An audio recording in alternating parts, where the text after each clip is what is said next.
Okay. I think we are live.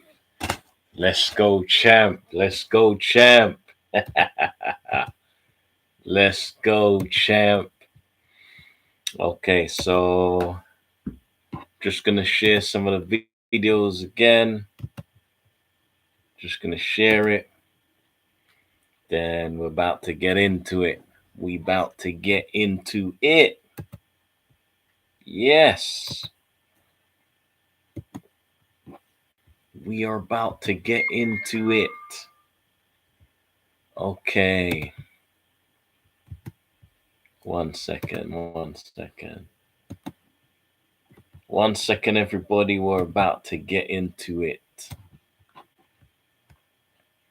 Wow. This is going to be a nice video. Um, One second, everyone.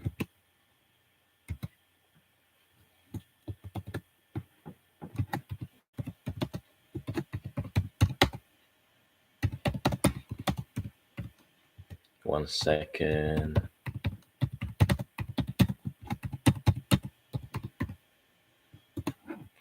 One second, everybody. Just sharing it. Hold up. Hold up.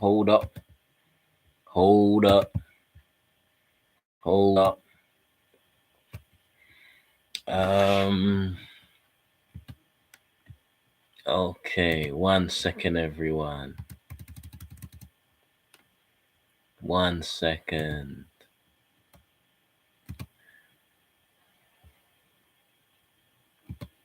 One second. Still sharing.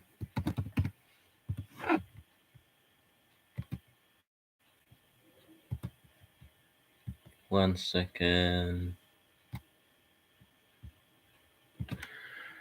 Okay, so should be ready. Okay, here we go. So yes, who's this? The only way is crazy media. Hi, how you doing, man? How you doing, man? Love. So this is my story. I was in Colombia from I left around the 13th of May, then came back around.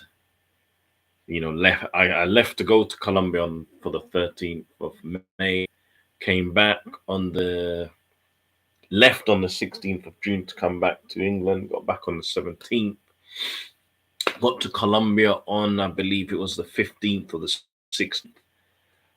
It took some while to get to, so basically I stayed in Spain for a night, and then it took a further 9.5 10 hours to get to Colombia.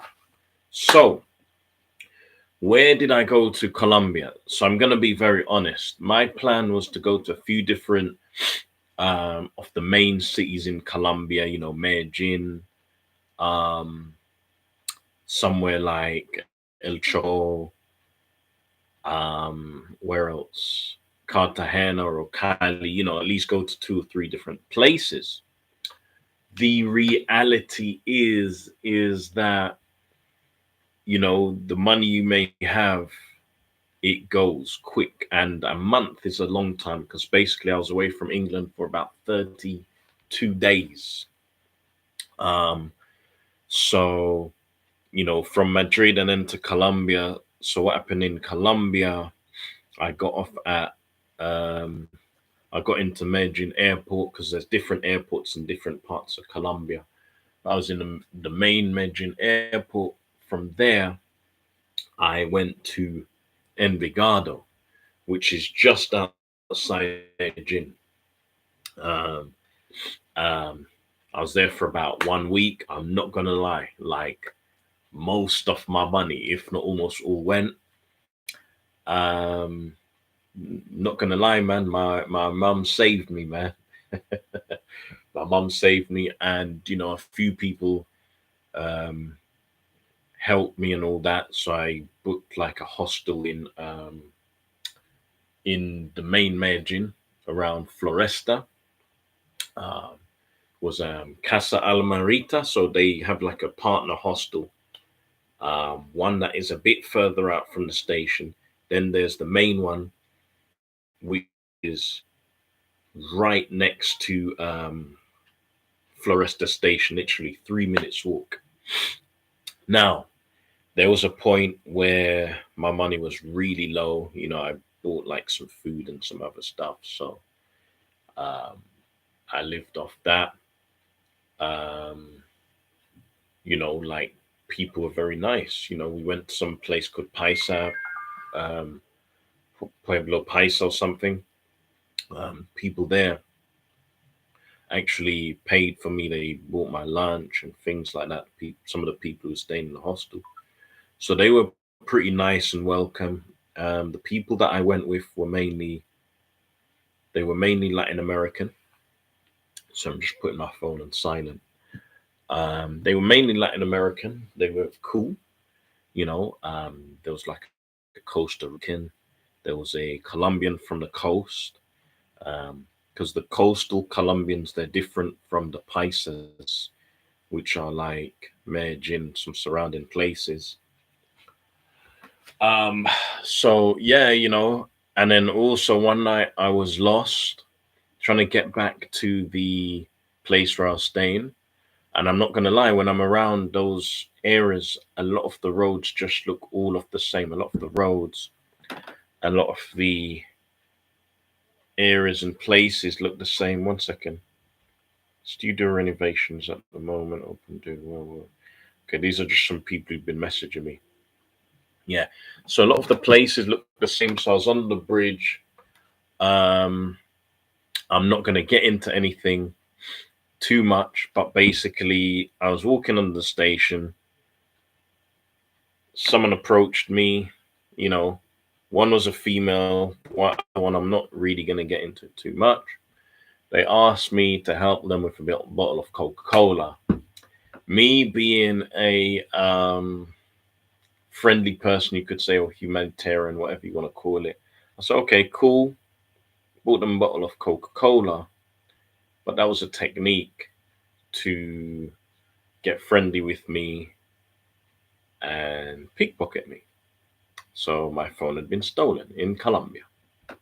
So nobody stole anything from me, like face to face, like with fighting or with threats or anything like that. It was done in a tricky way. So that was a bit messed up because on my phone it has my bank accounts, it has my emails, it has my YouTube accounts. I don't just have one YouTube account. It has my Facebook accounts. I don't just have one Facebook account. And a few things on there, so it was pretty messed up. I was without a phone for about a week and a half. Lucky, I got some other money sent to me from some government thing. Um, but while the phone had been stolen, I'd been using like one of the guy's phone. There was some Argentinian guy and a Turkish guy. These guys were pretty cool. I used their phone to message people. I used the phone to log into Facebook. And there was a Venezuelan guy there. He was pretty cool. I used that to, get all of these contacts back. I got the app for my Monzo and my Revolut on the Argentinian guy's phone. And then once I'd gotten some money, I managed to go and buy a phone. And then things started to pick back up again. I could travel there, I could travel there. My mum was extremely worried. I managed to contact my mum. You know, she was glad that I was safe. Sorted things out. I traveled to a few areas within Medellin. So I traveled to, well, basically from Floresta, you've got Estadium or Estadio, where they've got um, this kind of big, like, Olympic leisure center place. Then they've got the clubs along this place they call La Setenta, right? The sports place was really cool. They had a place where you can go and do free swimming. They had like 12 pools. They have an outdoor gym with actual weight plates you put onto the weights. That was all right, but some of the chains, when you're sticking the weights on, one chain could be 3-4 kilos, the other one is 2 kilos, so it gives you a bit of an imbalance. They had like the track and field. You could see like people training for baseball. They have a proper professional baseball team there. Um, you had people who were even in wheelchairs doing exercise and training hard.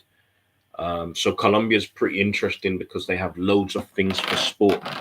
They even have a place outside where someone will teach like a Zumba class, and you have like 60 people, 100 people. Then you might have people playing football outside when they have some of the football teams. So they're not necessarily professional, but it's just this group maybe against that group. But they've got the actual professional football stadium, and that's why the place is called their stadium. Um, so that was really cool.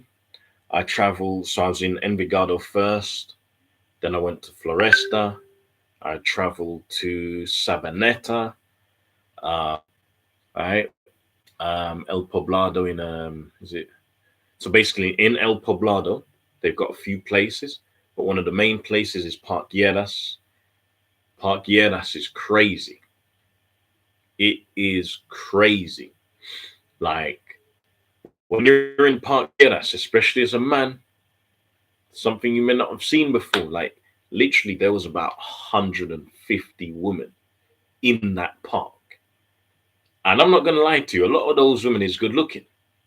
We're talking about seven and eights out of 10. Wait, okay, the chat disconnect. Yeah, we're talking about women who are 7, 8 out of 10, even up to 9 out of 10, right? And some men, if they haven't really been around any woman at all much, might be a bit too much for them. By the end of the night, like 3:30, 4 a.m. in the morning, there was about 300 women there in that square in that park. Yeah, I'm not going to get into too much of what those women are doing, what their purpose was, but you could probably imagine, right? Um, so I would just say that if like a dude is trying to find like a woman genuinely, then I wouldn't say Park Lleras is the place to go often, or just in general. You just want to stick to the main areas of Medellin. If someone is looking for a woman, you want to go and just communicate with women that work in the shopping centers. You might find one around the station, just in regular generic places. Um, what I will say is that a lot of the women are open to like just genuine communication, um, authentic, these kind of things. Um, there's like an interesting topic and a hot topic that a lot of people might be interested in, and I'm going to explain it honestly. So, we hear that like many Hispanics, non-black Hispanics are racist. Those of like so white. Um, so yeah, we hear